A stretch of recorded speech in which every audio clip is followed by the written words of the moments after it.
Hola amigos y amigas, hablar de épicas, features e historias de usuario es hablar de los ítems funcionales del Product Backlog. Es por eso que en esta ocasión quiero compartir contigo qué son los ítems funcionales del Product Backlog, cuáles son esos tipos de ítems que los equipos deberían incorporar en su Product Backlog. Estaremos viendo cada uno de los atributos que estos deberían de tener y algunos ejemplos de cada uno de ellos. Recuerda, si el video te gusta, regálame un like. Si no te has suscrito, suscríbete y recuerda activar la campanita para que recibas las notificaciones cada vez que realice una nueva publicación. Para comenzar con nuestra definición de lo que corresponde a los ítems funcionales del backlog, vamos a recordar la definición de esta. Y es que, como hemos visto en otros videos que puedes encontrar en mi canal, el Product Backlog es un artefacto vivo, compuesto por una serie de ítems que representan una visión sistémica de lo que ha de ser la solución y de lo que las personas involucradas en el desarrollo de dicha solución deben hacer para garantizar su crecimiento como equipo y la entrega temprana, constante y continua de valor. También hemos dicho de que tanto la creación como la gestión del Product Backlog es un proceso constante en el cual participan no solamente un rol en específico por parte del equipo, sino los distintos roles que éste tiene.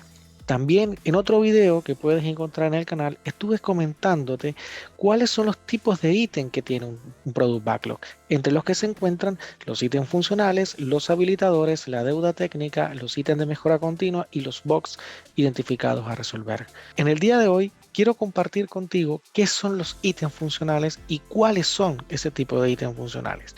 Por lo tanto, para comenzar, vamos a decir que los ítems funcionales son los llamados a brindar claridad sobre el problema o la necesidad que se busca resolver con la solución que se está desarrollando, así como permitirle a los equipos y a las organizaciones concentrarse en el valor que se busca generar a lo largo de la solución.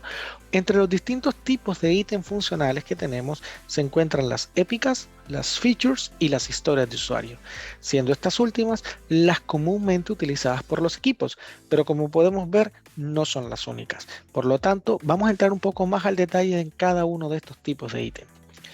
Para empezar, vamos a decir que las épicas básicamente nacen de una necesidad muy grande por parte de un usuario, la cual es posiblemente abstracta al principio. Por lo tanto, esta representa un objetivo que, si bien es alcanzable, terminará generando en el futuro entonces un conjunto de historias de usuario y un número importante de otros ítems de backlog para poder llegar a la solución como tal de esa épica. Ahora, adicionalmente a esto, tenemos que tener presente que por su gran tamaño, las épicas no podrán ser terminadas en un sprint, por lo que requerirán de un trabajo de refinamiento por parte de los equipos para encontrar todos los ítems que componen el desarrollo de la solución con la que se va a afrontar dicha épica.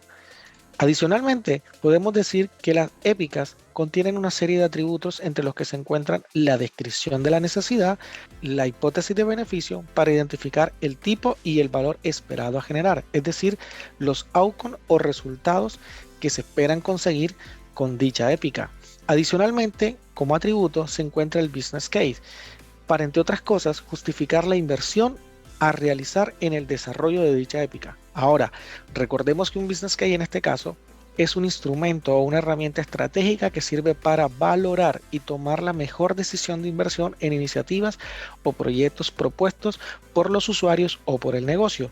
Y todo con el objetivo de organizar, planificar y jerarquizar los proyectos que deben emprender en el corto, medio y largo plazo por parte de la organización. El segundo tipo de ítem que encontramos dentro de los ítems funcionales son las features, las cuales reflejan un servicio proporcionado por el sistema que satisface algunas necesidades importantes de los interesados. Las features además se clasifican o dividen según sea necesario para que puedan ser entregadas por uno o varios equipos, y entre otras cosas, estas podrían inclusive utilizarse dentro de una estrategia de liberación. Si quieres aprender un poquito más acerca de la estrategia de liberación, te invito a ver el video que tengo sobre esto en el canal. Dentro de los atributos que tienen las features encontramos tres. El primero tiene que ver con la descripción de la necesidad en sí que debemos abordar con el desarrollo de dicha feature. El segundo corresponde a la hipótesis de beneficio para identificar el tipo y el valor esperado a generar, es decir, los outcomes o los resultados esperados. Aquí comenzamos a encontrar ya algo un poco más conocido para muchos y es lo que tiene que ver con la parte de los criterios de aceptación, los cuales se utilizan para determinar si la implementación es correcta y ofrece los beneficios comerciales esperados con el desarrollo de ella. Además, los criterios de aceptación recordemos que mitigan el riesgo de implementación y permiten la validación temprana de la hipótesis de beneficio. Como tercer tipo de ítem funcional encontramos las historias de usuario. Ahora bien, para describir este tipo de ítem del Product Backlog, voy a tomar como referencia fragmentos de un libro que les recomiendo y que me ha servido mucho como fuente de información y como referencia en el último tiempo para explicar mejor el concepto de historias de usuario. Este libro se llama Historias de usuario, una visión pragmática, que fue escrito por Lucho Salazar y Jorge Abad. Para empezar, tengo que decirles que comparto mucho la expresión que tanto Jorge como Lucho comparten en el prólogo de su libro, que dice lo siguiente: las historias de usuario permiten a los equipos construir los productos correctos incluso antes de pensar de manera correcta, ya que nos permiten concentrarnos en el valor de los componentes de cada producto y de cómo estos componentes hacen o harán resonancia unos con otros. Y es que efectivamente las historias de usuario abren la puerta al conocimiento, al entendimiento, a la comprensión de la necesidad que ha de ser abordada por parte del equipo solucionador, permitiendo entender la proposición de valor del producto desde sus inicios. Por lo tanto, podríamos decir que una historia de usuario es una corta declaración de intención que describe algo que el sistema necesita hacer para el usuario y se describe desde el punto de vista de quien usará esa funcionalidad. Tomando también otro fragmento con el permiso de Lucho y de Jorge, podemos decir entonces que una historia de usuario no es una especificación detallada de requisitos de software. Y esto merece la pena siempre resaltarlo, ya que ese es el error más común con el que me he encontrado en todos los años de acompañamiento en muchos equipos y organizaciones. Y es el hecho de que confunden las historias de usuario con requisitos detallados de software. Y en muchos casos inclusive muchas organizaciones y equipos buscan encajar los famosos EDT dentro de los mapas de historias de usuario o dentro de lo que es un Product Backlog. Dentro de los atributos que tienen las historias de usuario encontramos 5. El primero tiene que ver con el rol, el cual representa quien está ejecutando la acción o quien está recibiendo el valor de dicha actividad. El segundo atributo corresponde a la actividad en sí, la cual representa la acción a ser ejecutada por el sistema. El tercer atributo tiene que ver con el valor, el cual representa el valor de la funcionalidad para el negocio y para los usuarios que la ejecutan. El cuarto atributo tiene que ver con los criterios de aceptación. Como ya hemos dicho, estos han de ser las condiciones que deben satisfacerse para que una historia de usuario pueda ser aceptada por un usuario, por el cliente o por un stakeholder.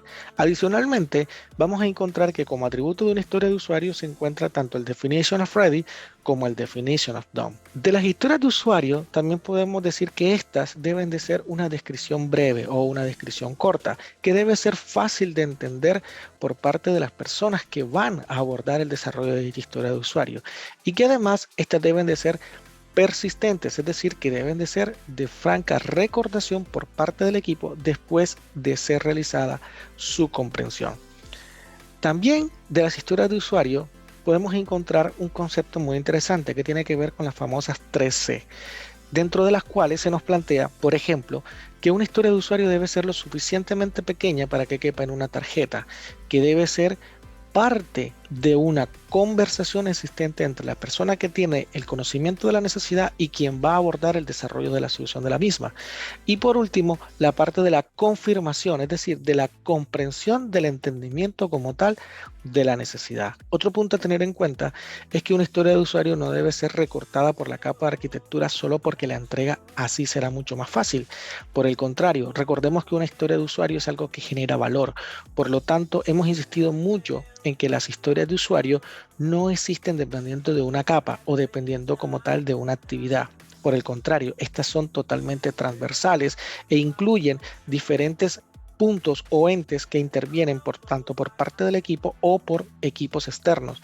Por lo tanto, para entregar valor al usuario con una historia de usuario, esta debe involucrar todos los niveles de arquitecturas necesarios para que la historia desarrollada como tal sea una funcionalidad que verdaderamente genere valor al cliente. Ahora, ¿cómo saber si una historia de usuario está bien escrita? podemos recurrir entonces al acrónimo INVEST, el cual nos dice que una historia de usuario debe ser independiente, negociable, debe generar valor, se debe poder estimar esta historia de usuario, debe ser lo suficientemente pequeña para que el equipo la pueda abordar durante un sprint y además debe poder ser testeable, es decir, que se pueda probar el valor como tal que éste genera.